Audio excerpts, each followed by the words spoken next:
Welcome to Tech Wave 65, innovation for new tech. You probably pay for at least one app to protect your private files. A secure notes app, a photo vault, whatever. You pay for peace of mind, thinking that another app on your phone equals another layer of security. But what if the best protection is already on your iPhone, totally free, just tucked away in a setting you've likely never seen? Today, I'm showing you the one iCloud setting that can make your data invisible to pretty much everyone, including Apple. This isn't about a new app. It's about flipping a switch that changes who holds the keys to your digital life. By the end of this, you'll know how to make your private photos, notes, and even your full device backups practically untouchable. We'll cover what this setting is, what it protects, what it doesn't, and the one massive responsibility you take on by turning it on. This is your guide to taking total control of your iCloud data. Section 1. The illusion of security. How iCloud usually works.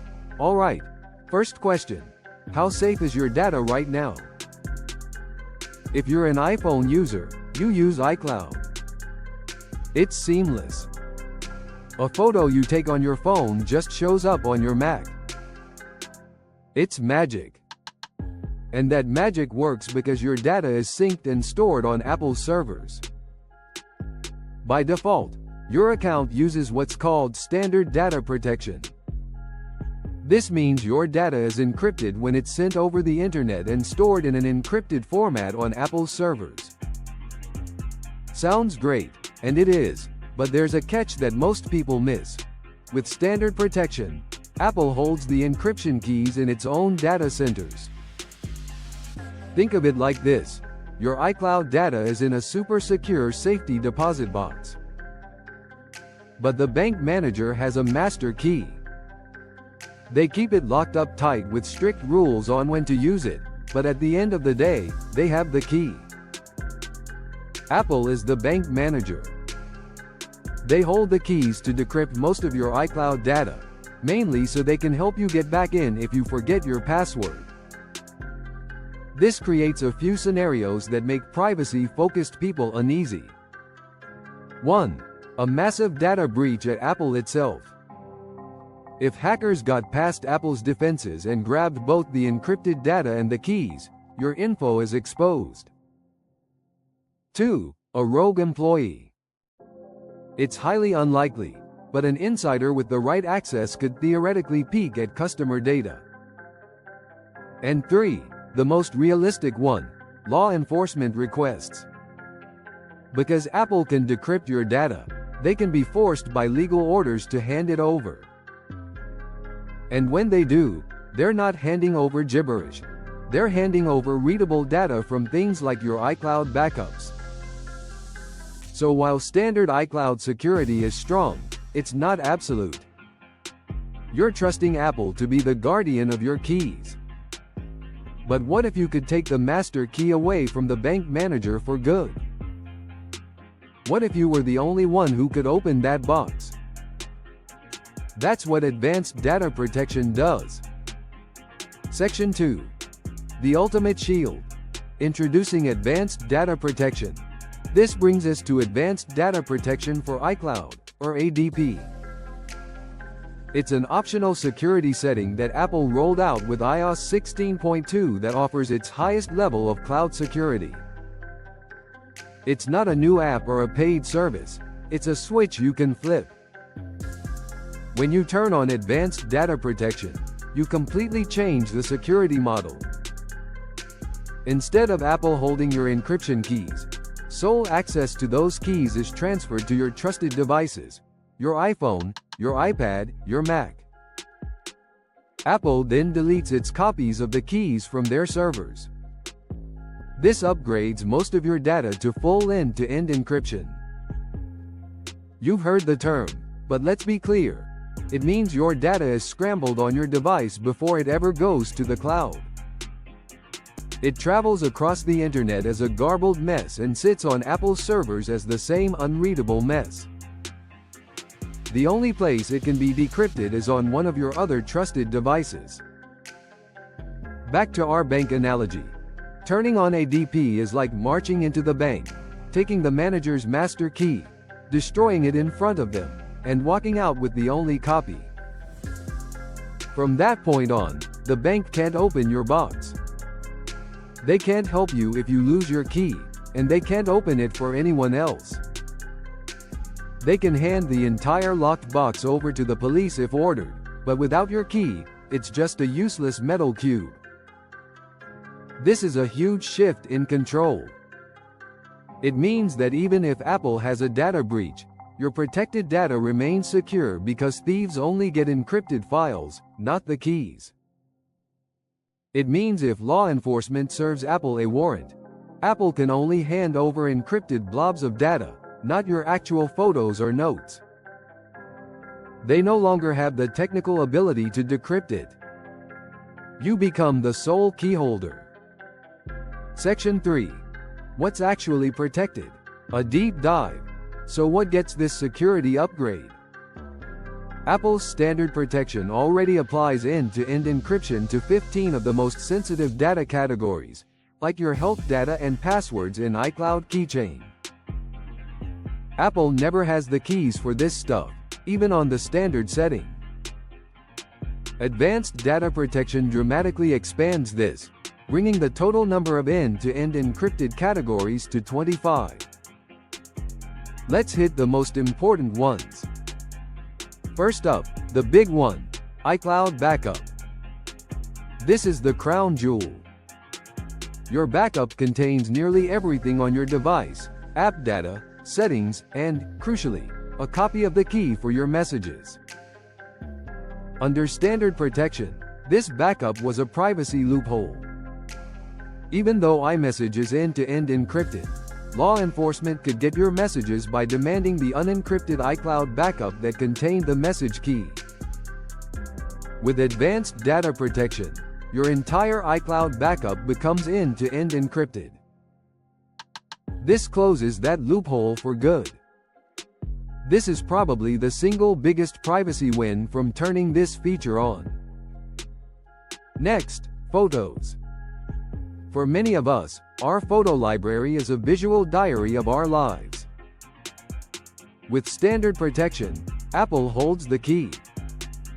With ADP, every photo and video you sync is end-to-end encrypted.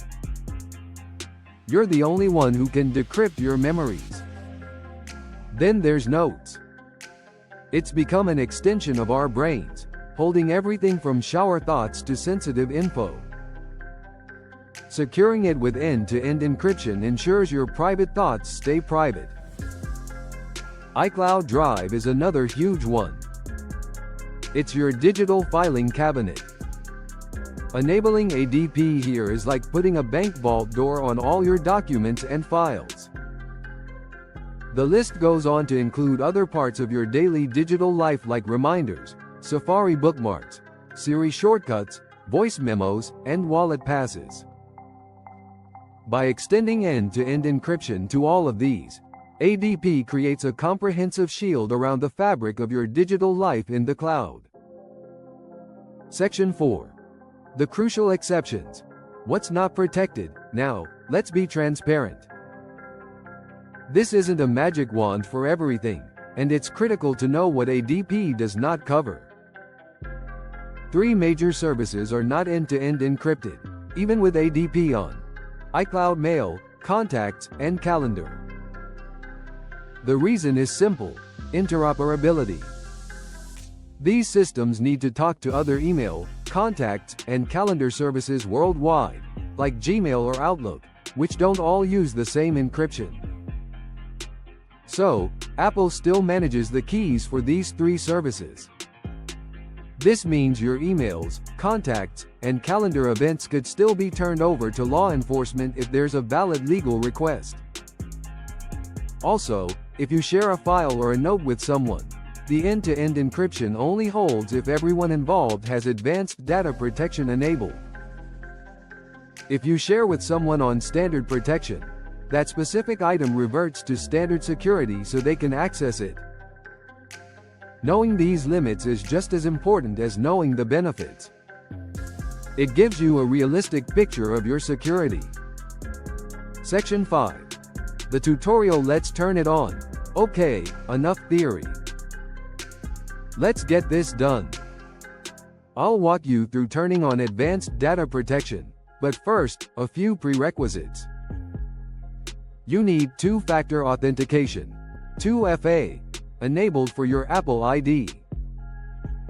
Honestly, you should have this on anyway. You must have a passcode or password set on your devices. Again, basic security. All devices signed in to your Apple ID must be updated to a compatible software version. That means at least iOS 16.2, iPadOS 16.2, or macOS 13.1, or a later version. If you have an old device that can't update, you'll have to sign out of your Apple ID on it before the system will let you proceed. Ready? Here's how to do it on your iPhone. Open Settings. Tap your name at the top. Tap iCloud. Scroll all the way down and tap Advanced Data Protection. You'll see a screen explaining what we've just discussed. At the bottom, tap Turn on Advanced Data Protection. This is where things get serious. Because Apple is about to delete its keys, it needs to be sure you have a way back in if you get locked out. This is account recovery, and you have to set up at least one method to continue. Section 6. The 2 keys to your kingdom. Recovery methods. This part is so important. With great power comes great responsibility, and this is where it lands on your shoulders. If you enable ADP and get locked out, Apple cannot help you. I'll say it again. They will not have the keys to recover your data. It will be gone forever unless you use one of these recovery methods. You have 2 options. It's a good idea to set up both. Option 1. The recovery contact. This is someone you trust completely, a spouse, a family member, a very reliable friend. They must also have a modern Apple device.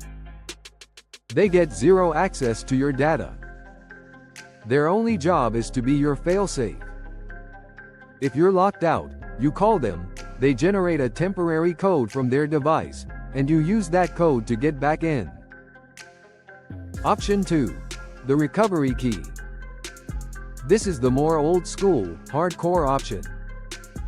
The system will generate a unique, 28-character code. This code is a master key that can unlock your account. You absolutely must store this key somewhere safe and physical, completely separate from your Apple devices. Do not save it in a note on your phone. Don't email it to yourself. If your devices are what you're locked out of, a digital copy is useless. Write it down. Print it out. Store one copy in a safe at home and maybe another at a trusted family member's house. Treat this code like the deed to your house. If you lose access to your devices and you lose this key, your data is gone. There is no plan C. Once you've set up your recovery methods, the system will ask you to confirm, and you'll finalize the process. After a few moments, ADP will be active across your account. Section 7. The trade-offs. Is advanced data protection right for you? I've hyped up the security benefits, but this feature isn't for everyone. The biggest risk, and I can't say this enough, is permanent data loss.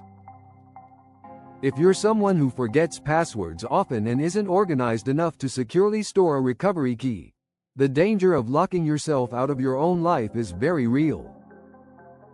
Standard protection, with Apple as a safety net, might be a better choice for you. Second is web access. When you enable ADP, access to your data on iCloud.com is turned off by default as a security measure. You can re-enable it, but you'll have to approve the session from a trusted device each time, which can be an annoying extra step if you use the website a lot. And a very important note for viewers in the United Kingdom. Due to government legislation like the Investigatory Powers Act, Apple has been forced to withdraw advanced data protection for new users in the UK. People in the UK who haven't already enabled it no longer have the option, and those who have it on will eventually need to disable it. Apple has expressed deep disappointment with this situation, but as it stands, this feature is unfortunately no longer offered there. So, who is this for? It's ideal for people who handle highly sensitive information, journalists, activists, lawyers, or anyone who could be a target. But it's also for any individual who simply believes, as a matter of principle, that they should be the only person in control of their data. We've covered a ton of info. If this guide is helping you understand your iPhone's security better, do me a favor and hit that subscribe button. It helps the channel out and makes sure you don't miss future deep dives. Now, a question for you. Based on all this, are you going to turn on advanced data protection? Let me know in the comments. Are the benefits worth the risk? The most powerful data protection on your iPhone isn't some app you buy. It's a setting called Advanced Data Protection, and it's been waiting for you. By switching from a model where Apple holds your keys to one where only you do, you make your most important data immune to cloud data breaches and inaccessible to anyone else. It's not just protecting one app, it's securing the central hub of your entire Apple ecosystem. But it comes with a profound responsibility. You become the master of your own security, and also the single point of failure. You have to guard your recovery methods like they're the most valuable things you own, because, in the digital world, they are. Privacy isn't a default setting anymore. It's a choice that requires active, informed decisions. Enabling advanced data protection is one of the most powerful privacy choices you can make. Thanks for watching.